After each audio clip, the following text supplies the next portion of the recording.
Hello everyone and welcome back to the Brightworks and another match of Beyond All Reason. Today we're taking a look at Angel's Crossing. This is a bit of a map that we don't see all too often here. Angel Crossing version 1.5.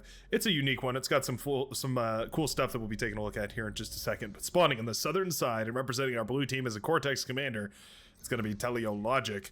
Already AFKing the commander here, a bit of an interesting strategy. There we go, we're building some wind power. Always a good idea. Queue up those metal extractors, then right into some wind power, maybe a solar panel, whatever it takes. Some beautiful artworks across the map today. We'll go ahead and clear those as we meet our red team leader spawning on the northern side right here. Representing the red team is an Armada commander already building their third wind turbine and planning to head into vehicles. It's going to be Badger Man.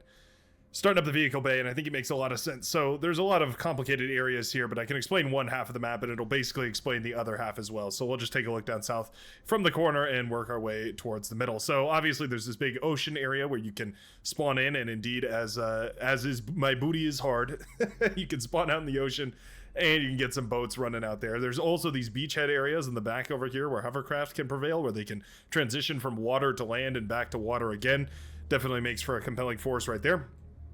And then there's this weird high ground mountain area. So this mountain pass, the way that it works, it can, units of vehicle or bot variety can traverse on this area over here. They can move along this path up to here, where they can either get into the back line of the blue team, or they can go up and around this mountain and then down into the middle of the map or the back line of the blue team over here. And so it's a complicated one. Of course, blue units can also run through this little valley over here and harass sort of the end of the front line here for the red team, and all of that is mirrored across over this way. And if that's too much to keep track of, feel free to just hang in there and it'll all become very clear as the front lines get set up over here. For players that may not have experienced this map all too often, it's not one of the most popular ones. It's certainly not one of the most commons, not nearly on the same level as Supreme Straits or All That Glitters or anything like that, but it is a pretty good one. There's also this juicy 5.3 metal extractor right here that I'm sure these commanders are going to want to try and get a hold of here. These rovers right now doing a phenomenal job from Badger Man. Just realized also this is a 6 versus 6. I've been really enjoying the 6 versus 6 actually. I just recorded that 6 versus 6 game that was recently played on, oh gosh, I'm forgetting the name of the map. Well, it was anyways one of the most recent videos. The 6 versus 6 was played and it was a whole lot of fun. It was actually really cool to see. I think it means that each player has a little bit more strategic importance in the game, so you have to focus a little bit more on contributing generally across the board rather than just directly down your own line. Fighter right here does get a nice little air scout on the red team. Nicely done. Figuring out where all those commanders are, where everybody spawned, where maybe some of the weak spots are. Right now, Badger Man is pushing pretty far forward, and obviously to try and capture the metal extractors here, and I think that's a good idea. There's a couple of tanks out, a couple of blitzes. They're going to be nice for fending off the other blitzes available now for Blitz Puff. However, there are also some grunts from Mr. Dirac, so keeping those on the front line as well going to be useful to make sure that at the very least it's not comfortable to push up here with the commander alone. Yeah, nice little run by here. Blitz is sacrificed in the name of shutting down this 2.9 metal extractor, and I think that's probably well worth it. Grunt's also going to be pulled here to shut this down. Definitely didn't get his value out there, Badger Man that is, on that metal extractor, so that's going to be a little bit of a waste. Not the end of the world, but we're definitely going to need quite a few LLTs, maybe some more units on the front line if we want to try and contest this 5.3 right now for the red commander. Already some hovercraft making their way across the map right now. Looks like Teleologic has decided to go into vehicles and into some of those amphibious tanks. So we got the Garpikes coming up, the Cortex amphibious tank. They can travel under the seas. Sing about it as much as they like. They will appear on the other side of the map and hopefully get some damage done for the blue team.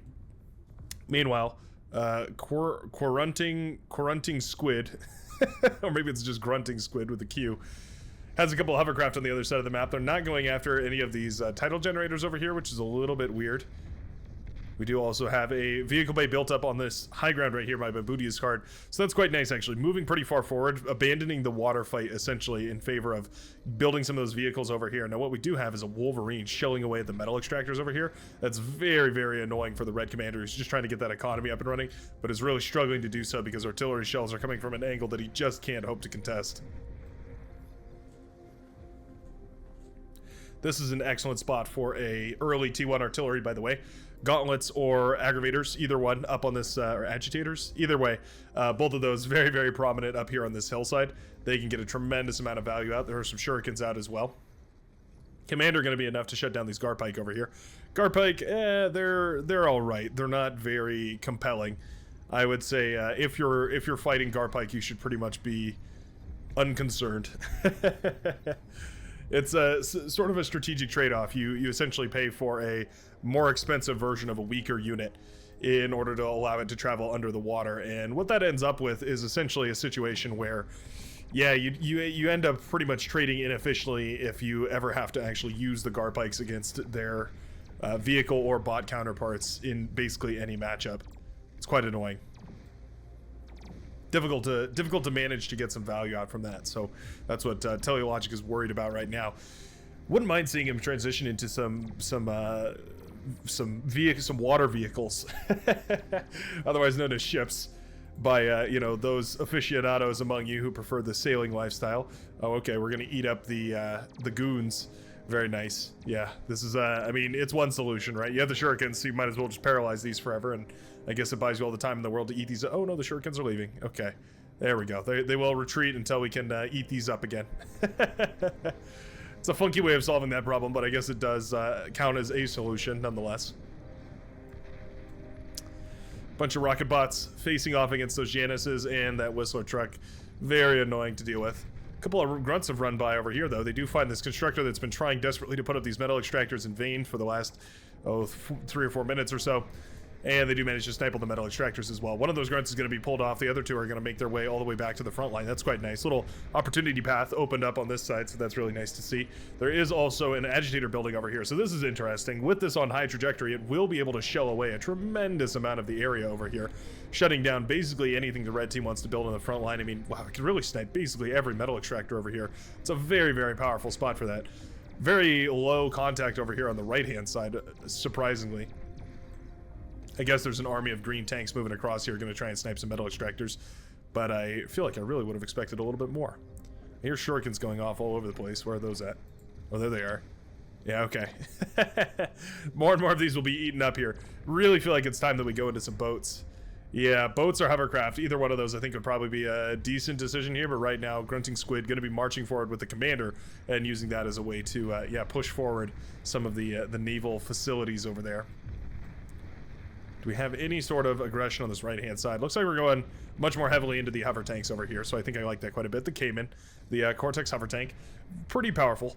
Again, you're paying for the expense of being able to traverse water, and you're trading it off for a little bit of health, a little bit of other functionality. So it's inefficient, but it's basically the best you can do on a map like this, where there's so much water that you have to constantly be aware of, and your positioning is really, really important. So I would say it's probably a price that's well worth paying.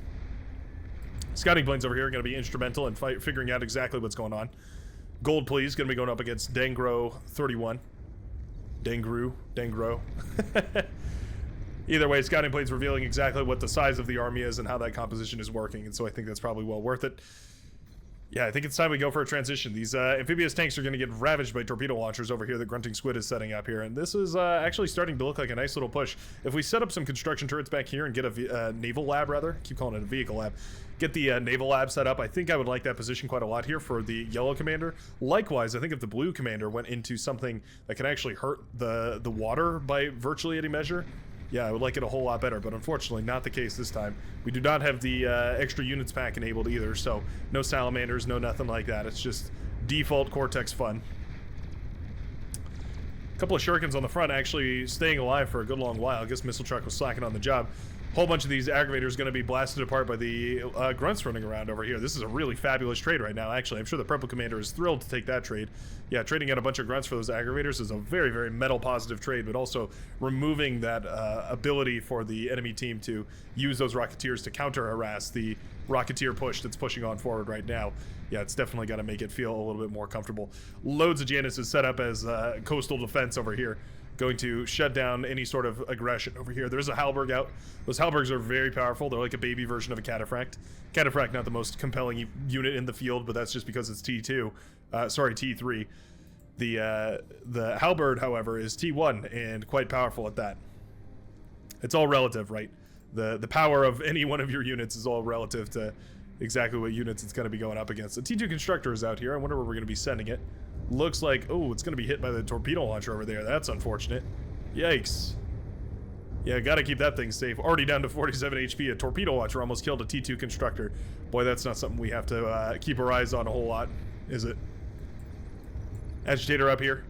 Very, very nice position over here. There's actually a lot of really nice positions for agitators. I never really realized. But yeah, if you put it up on this hill, it can actually fire back over this hill over here. Can, of course, fire out into the middle of the map. But this is a huge metal advantage right now for the purple team. Excellent use of resbots, by the way, but Mr. Dirac using those resbots to patch up the tanks. I noticed on the front line we do have one with a halo over here. There's also a whole bunch of bots with halos on their heads. They're all resurrected and sent back to the fray. Being used. Whoa, commander explosion over here on the right-hand side. I guess the hot pink commander managed to snipe the dark green commander. Either way, though, oh, that was a nice little explosion there. Red commander goes down as the forces of Mr. Dirac do push in.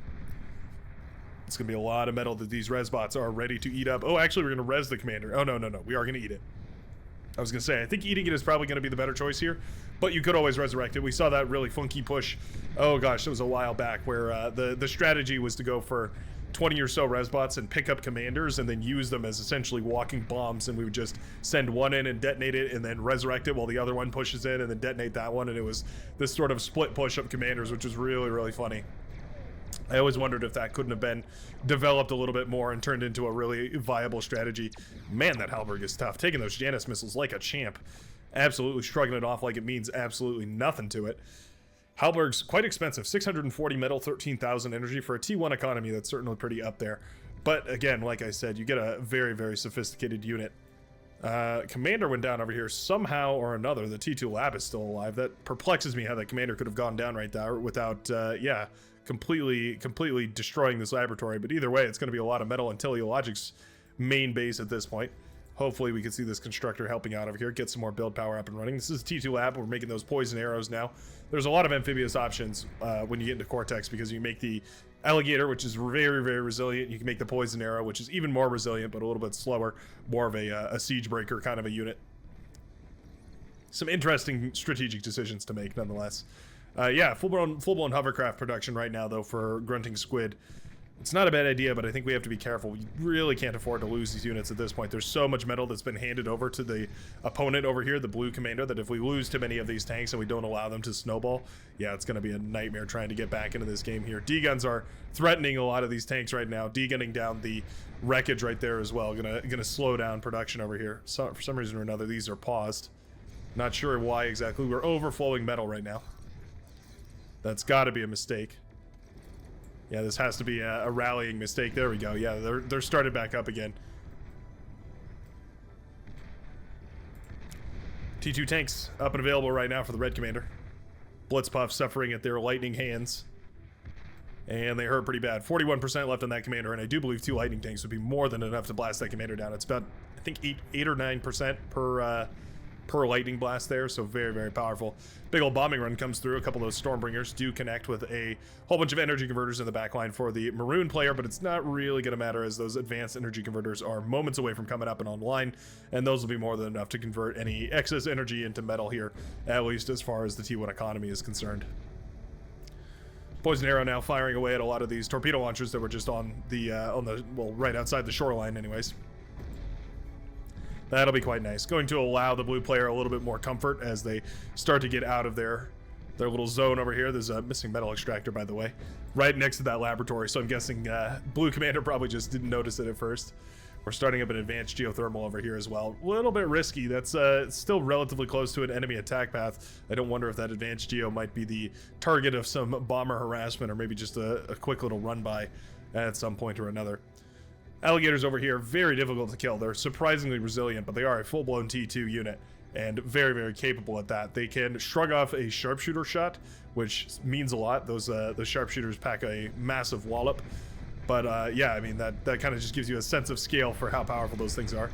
Termites over here blasting away at Fanatic Foe. Okay, yeah, sure. Here we go. Doing a little bit of damage. Oh, narrowly avoiding that D-gun right there. Commander barely alive. 9% left on that commander. Termites still blasting away at whatever they can find over here, though. Termite's quite resilient. They're quite a bit more resilient than the Recluse. That's sort of their trade-off. A little bit less damage overall, but yeah, much more resilient. They can easily bypass a lot of those static defenses and make it into the back lines that usually other units would struggle with. Oh, those lightning tanks were grouped up, and it meant that there was a cherry D-gun connection right there for Blitzpuff. That was really, really nice. We do have rocket bots trying to fire over this hill right now, but mostly just friendly firing, unfortunately. It is a lot of them, though. We do have 5 of these Arbiters here. Going to be wonderful for breaking any sort of sieged up units or structures or anything like that for the opponent's team. Blitzpuff in a lot of trouble here trying to evade these forces of the tan player. Shuriken can come out, and those will be perfect. Oh, Commander does end up going down. Wow. Sniped at the very last second here. Eventually those Arbiters clean up the remainders of those thugs that didn't die in the explosion as well. But now we're seeing a full T2 composition from the red player going up against, well, the fledgling T2 of the purple player. How did this not get upgraded? We definitely need to see this upgraded immediately. That's going to be 20, 3, 6, 9, 12, essentially 21-ish metal per second coming back from that metal extractor as soon as we upgrade it to T2. Definitely need to see that done as quick as possible. Upgrading this geothermal here to a Cerberus, I think that's a great idea. Going to be much less prone to catastrophic failure. Oh, get the bulls. Nice D-gun right there by Mr. Dirac. D-gunning down 2 of those bulls as well as all the lightning tanks and T1 medium tanks. Easily a couple thousand metal worth of units going down the drain right there. That was really, really nicely done. Oh, Arbiter's trying to fire away onto the ocean, relieve some of the pressure from Teleologic, who's in a bit of a weird spot over here, kind of crammed onto this island, doesn't really have any infrastructure to start building the backline over here. We'll love to see the T2 constructor going back to build these metal extractors, though. It's easy to forget, but those T2 advanced metal extractors are essentially the same metal as a fusion reactor would produce you, but much, much more efficient as far as cost goes anyways. Speaking of cost goes, I was just there a little while ago. Man, what a wonderful place. They were selling a massive package of beef jerky for, I think it was $15. You'd be called a heretic to propose that you found a package of beef jerky for anything less than like $20, $25 here in the US. Anyway, random side tangent aside, just put a sour taste in my mouth for all the times that I'd paid for beef jerky and it was so expensive, and then suddenly I go there and it's like a fraction of the cost. Massive Janus connection over here as we fire those into the dirt mostly, actually. You know what? I might have oversold that. Those Januses really, really wasted a lot of their shots right there. Yeah, they got torn apart by a lot of these Quakers over here. I started off liking that volley of fire from the Januses because it was so cinematic, but realistically, I don't think they did nearly as much damage as they probably could have. And in the end, it's going to be these T2 artillery pieces that are going to be able to break the lines over here. They're being used as sort of an assault unit, which is, you know, not exactly where we like to see them, but it'll be fine. They're doing a fine enough job, and as long as this constructor is back here eating up all the wreckage, I really don't think it matters all too much. Yeah, they're going to really struggle against these lightning tanks, though. Yep, lightning tanks just too fast for those Mauser to really, or Quaker rather, to really line up a shot against. And they're all going to be brought down by those Jaguars firing away their little Berserk Beam 3000s. Poison arrows have eventually broken through all the static defense over here. The lightning turrets, the torpedo launchers, all of it have been broken down. The Arbiters contributing greatly to that as well. And it does mean that, at least for the time being, yeah, this shoreline is suddenly in a tremendous threat right now. Yeah, there's no defenses whatsoever. The blue player has complete control over this shoreline, and with more and more poison arrows rolling up the beachheads right now, it's going to be really, really dangerous suddenly for the yellow player, who's going to find themselves with not but a single Mongonal, which I've been informed is a siege unit similar to a catapult. You know, I'm taking that with a grain of salt. Who knows? I don't know. You know, I didn't receive any qualifying information, but I have no reason to suspect that anybody's lying to me about that. Persecutor almost built up here, but not quite finished yet. 72% of the way through, but there's already a Starlight firing away from long range, and it'll be more than plenty to burst down that bad boy. Yep. And it triggers a counter response right now. Oh, Persecutor does go down. That's really unfortunate. Thousands of metal just evaporate into thin air here. Nice Spybot connection right there. Connects with a couple of those Sumos, although maybe not as good as it could have been. A little bit mistimed and also paralyzed some of the bulls over here, meaning that they're not going to be able to retreat right now. Starlight doing an excellent job of managing to help hold the lines over here. blasting apart whatever high health units it can, but eventually it falls as well. Oh, I don't know. That spybot connection might have actually been a worse thing for the red player than it actually was for the purple player.